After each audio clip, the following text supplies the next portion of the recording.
Sir EC BJP link ఏంటి? Automatic software నిజమేనా? Software వారం రోజులు డెడ్ లైన్. రాహుల్ గాంధీ నిన్న మరో బాంబు పేల్చానన్నాడు. నిజంగా ఆయన కొన్ని ఆధారాలు చెప్పాడు. దీని మీద ఒక వారం రోజుల్లో మీరు చెప్పాలి. అంటే ఒకటి, ఆటోమేటిక్ సాఫ్ట్వేర్ వాడి అనేక మందికి ఓట్లు లేకుండా చేస్తున్నారు. రెండవది, ఇంత చేస్తున్నారంటే దీని వెనక ఏదో వ్యవస్థ, రహస్య వ్యవస్థ పనిచేస్తూ ఉండాలి. అంటే ఆయన ఆరోపణ తప్పకుండా బీజేపీ స్పాన్సర్డ్ అని. ఎన్నికల సంఘం మరీ ముఖ్యంగా ఇప్పుడున్న సిఈసి జ్ఞానేష్ కుమార్ దానికి సహకరిస్తున్నాడు. ఈ ఆరోపణలన్నీ ఆయన చేశారు. సహజంగా దీనికి సమాధానం ఎన్నికల సంఘం ఇవ్వాలి.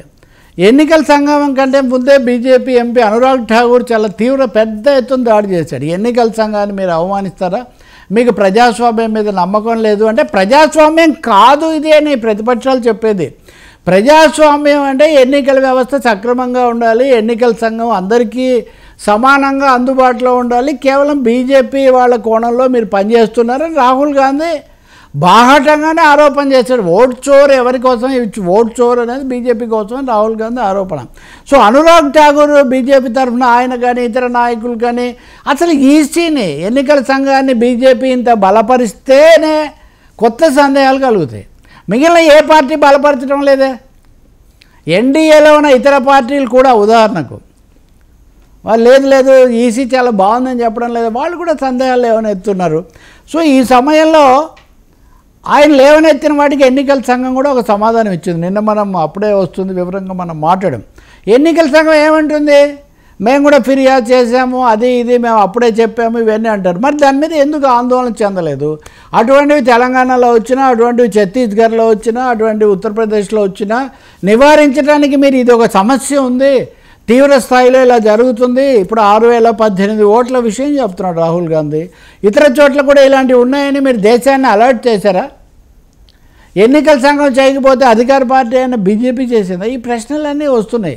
సో ఏమి రాహుల్ గాంధీ చెప్పిన దానికి ఏమి విలువ లేదు, వాటి హడావుడి అన్న పద్ధతిలో మాట్లాడినప్పటికీ, పైకి మాట్లాడుతున్నప్పటికీ కూడా బాగా కావలసినంత కలవరం అయితే సృష్టించబడింది. ఆయన ఈ ఓట్ చోర్ తీసుకోవడము, దీన్ని దశల వారీగా స్టెప్ బై స్టెప్ ఆయన బయటపెడుతూ ఉండటము, దీంతోపాటు మీరు హిందూ లాంటి పత్రికలు చూస్తే డేటా పాయింట్ అని వాళ్ళు ఇస్తూ ఉంటారు.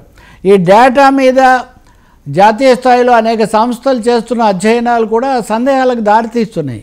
ప్రశాంత్ కిషోర్ కూడా మాట్లాడాడు, ఆ మాటకు వస్తే రాజ్దీప్ సర్దేశాయ్ కూడా మాట్లాడారు జాతీయ స్థాయిలో.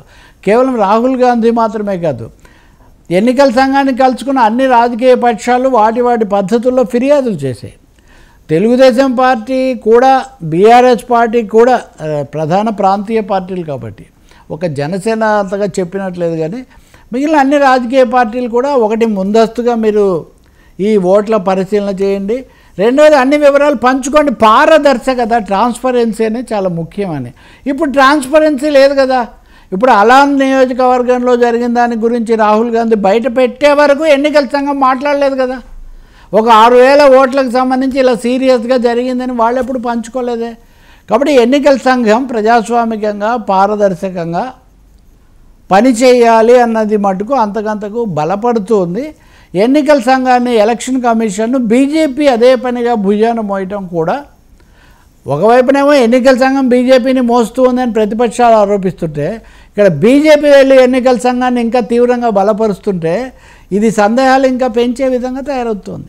బట్ సమాధానం, the nation wants to know అంటారు చూడండి, మీరు కూడా ఒకసారి అనొచ్చు అర్నబ్ గోస్వామి లాగా.